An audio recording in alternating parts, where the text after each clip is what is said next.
اپنی کتاب میں ایک جوان کا واقعہ بیان کرتے ہیں. طالب علم کہتا ہے میں بازار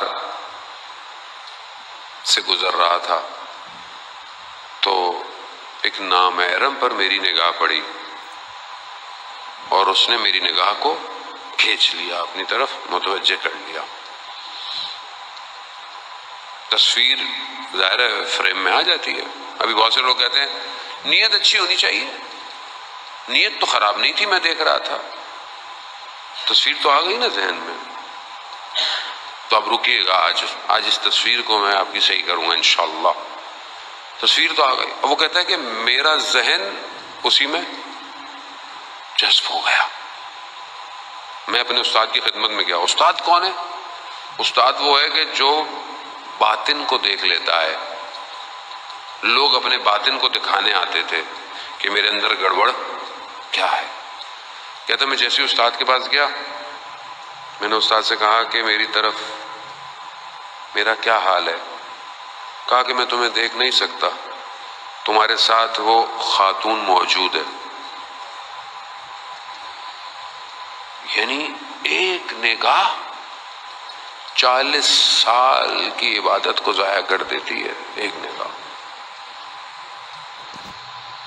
ہاں فرق نہیں پڑتا کیا ہے، یوٹیوب، فیس بک، نیٹ فلکس.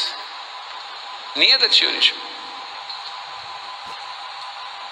یہاں نماز پڑھی، عبادت کی، یہاں نگاہ پڑی، نور چلا گیا. نور چلا گیا، ظلمت آ گئی.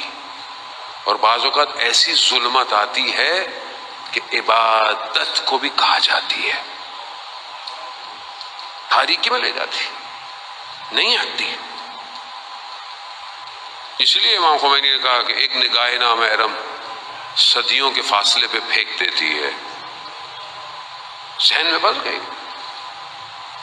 کہا کہ جب تک یہ تمہارے اندر عورت ہے میں تمہیں دیکھ ہی نہیں سکتا. بہت شرمندہ ہوا، سجدے میں گیا، گریہ کرتا رہا. خدا غلطی ہو گئی، خدا معاف کر دے. متصل ہوا حضرت سیدہ سے، کہا بی بی میری عزت آپ کے حوالے ہے، بچا لے مجھے. آپ دیکھ رہے ہیں ایک نے کہا. بی بی نے لطف کیا، نکال دیا باہر. پھر استاد کے پاس گیا، کہا اب چلی گئی ہے وہ تمہارے اندر سے. ہم صبح شام کیا کر رہے ہیں؟ تو سسٹم ایسا ہی ہے نا. آپ اچھا کام بھی کریں گے آپ کو آئے گا. کیسے اپنے آپ کو بچائیں عزیزان محترم؟ مجلس سنتے ہیں، گریہ کرتے ہیں، نور آتا ہے، نورانی ہو جاتا ہوں. پھر خدا نخواستہ کو غلطی ہو جاتی ہے، گیا، پھر گیا. پھر بھی خدا لطیف ہے، کریم ہے، رحمان ہے، رحیم ہے، موقع دیتا ہے. آؤ، پھر جاؤ، پھر آؤ، پھر جاؤ، پھر آؤ، پھر. لیکن یہ نہ ہو کسی آنے جانے کے راستے میں اگر روح نکل گئی نا، پھر نہیں بتا کسی